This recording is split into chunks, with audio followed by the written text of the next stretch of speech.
பணம் வேணுமே, என்ன பண்ணுறதுன்னே தெரியல, எனக்கு பைசா வேணும், எவ்வளோ காசு வந்தாலும் நிற்க மாட்டேங்குது, வீட்டில் செல்வம் வேணும் அப்படின்னு சொன்னால் செல்வமானது நிலைத்திருக்க வேண்டும்னு சொல்லிட்டு அந்த செல்வ வளத்தின் மீது மட்டும், அதாவது பணத்தின் மீது மட்டும் குறியாக இருப்பவர்கள் நின்ற கோலத்திலே இருக்கின்ற அந்த பெருமாளை தரிசிக்க வேண்டும். நான் அமைதியாக இருக்கணும், உட்காந்துருக்கணும், எனக்கு சந்தோஷமாக நிம்மதியாக இருக்கணும்னு நினைக்கிறவா என்ன பண்ணணும்னு சொன்னால் அதுபோல் அமர்ந்த கோலத்திலே இருக்கிற பெருமாளை தரிசிக்க வேண்டியது.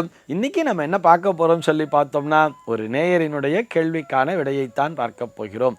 இந்த நேயர் என்ன கேட்டிருக்கார் அப்படின்னு சொல்லி பார்த்தோம்னா, இறைவனை ஆலயங்களிலே நின்ற கோலம், அமர்ந்த கோலம், சயன கோலம் என பல்வேறு வடிவங்களில் தரிசிக்கிறோம். இதில் எந்த கோலத்தில் தரிசித்தால் அதிக நன்மை கிடைக்கும் என்பதுதான் அவருடைய கேள்வியாக அமைந்திருக்கிறது. எந்த கோலத்திலே இருந்தாலும் இறைவனை தரிசித்தாலே நமக்கு நிச்சயமாக நன்மைகள் என்பது கிடைக்கும் என்பதுதான் அவருக்கான நேரடியான பதில். சரி சார், அப்போ ஏதாவது ஒரு கோலம் இருந்தால் போதுமே, எதற்காக இத்தனை கோலங்கள் அப்படின்னு சொன்னோம்னா, எதற்காக இத்தனை விதமான வடிவங்கள் அப்படின்னு சொன்னோம்னா, நம்ம இப்படி கூட புரிஞ்சுக்கலாமே. அதாவது நம்ம பிள்ளையே எடுத்துப்போமே, ஆண்டவனை நம்முடைய பிள்ளையாகவே பார்ப்போமே.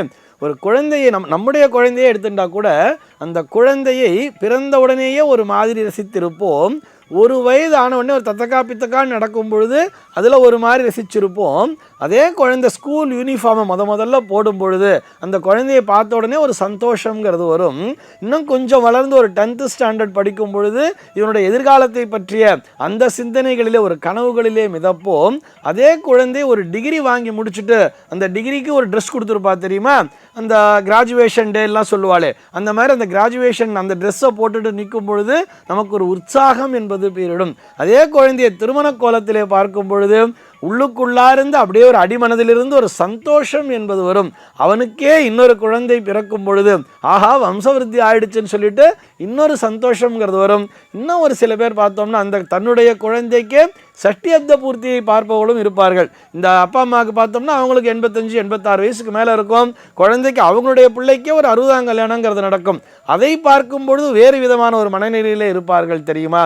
இப்படித்தான் ஆண்டவனையும் நாம் பல்வேறு உருவங்களிலே தரிசிக்கிறோம். குழந்தையாக கண்ணனை தரிசிக்கிறோம், பிள்ளையாரை தரிசிக்கிறோம், வாமன அவதாரங்கிற தரிசிக்கிறோம். சரி, இது போக இந்த நேயர் கேட்டிருப்பது போல நின்ற கோலம், அமர்ந்த கோலம், சயன கோலம் என்று இருக்கிறதுன்னு சொன்னால் யார் யாருக்கு எந்த மனநிலையிலே இருக்கிறார்களோ, முதல்ல யார் யாருக்கு என்னென்ன தேவையோ, அதாவது ஒரு குடும்பஸ்தன்னு பார்க்கும் பொழுது சாதாரணமாக ஒரு சாமானிய மனிதன் இருக்கும் பொழுது அவனுக்கு நிறைய செல்வங்கள் அப்படிங்கிறது தேவைப்படும் தெரியுமா.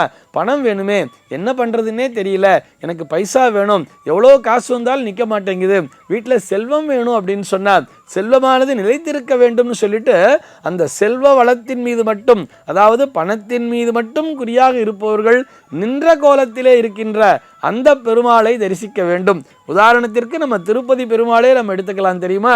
நின்று கொண்டு இந்த வரதஹஸ்தத்தோடு நம்மை காத்து கொண்டிருக்கிறார் அல்லவா. மகாலட்சுமி தாயாரையே உள்ளே அடக்கி அந்த நின்ற கோலத்திலே அவர் நமக்கு அருள் பாலித்து கொண்டிருக்கிறார் சொல்லும் பொழுது இந்த சாதாரணமாக இருக்கக்கூடிய குடும்பஸ்தர்கள் அனைவருமே அந்த பெருமாளை தரிசிக்க வேண்டியது. அதனால தான் அங்கே அவ்வளவு கூட்டம் அப்படிங்கிறது வர்றது. அமர்ந்த கோலம்னு சொன்னால் அது சுகம் அப்படின்னே சொல்லலாம். இதை இன்னமும் தத்துவார்த்தமாக பார்க்கும் பொழுது ஸ்தாபனா என்று சொல்வார்கள் நின்ற கோலத்திற்கு, அஸ்தாபனா என்று சொல்வார்கள் அமர்ந்த கோலத்திற்கு.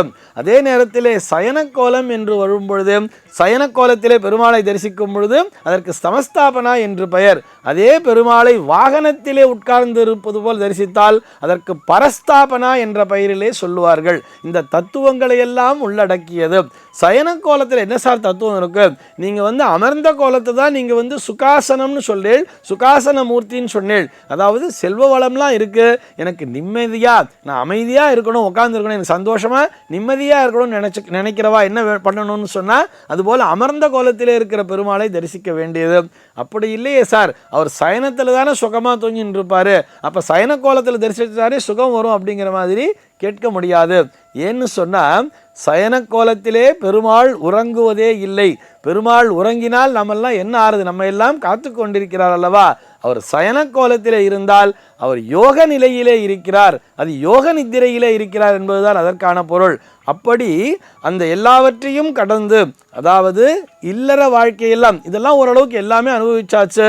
இறைவனை எனக்கு அந்த முக்தி தா, எனக்கு மோட்சம் என்பது வேண்டும், நான் உன்னுடைய பாதங்களை சரணடைந்து விடுகிறேன், என்னை நீயே சரண், அதான் நீ தான் என்னை காப்பாற்றுவே அப்படிங்கிற மாதிரி வந்துடுறா இல்லையா.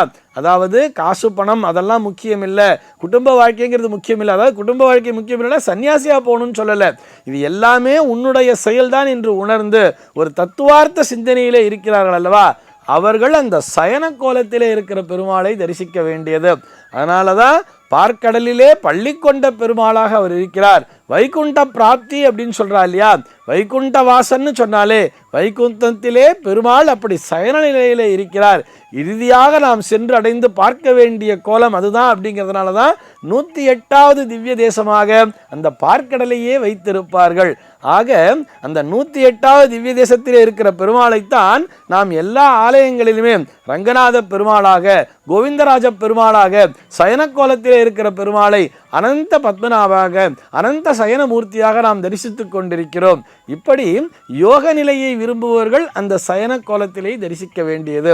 இந்த நேயருக்கு நாம் நேரடியாக விடையளிக்க வேண்டும் சொன்னால், எந்த கோலத்திலே தரிசித்தாலும் பெருமாள் தரிசனம் என்பது, இறைவனுடைய தரிசனம் என்பது சர்வ நிச்சயமாக நன்மையைத்தான் தரும்.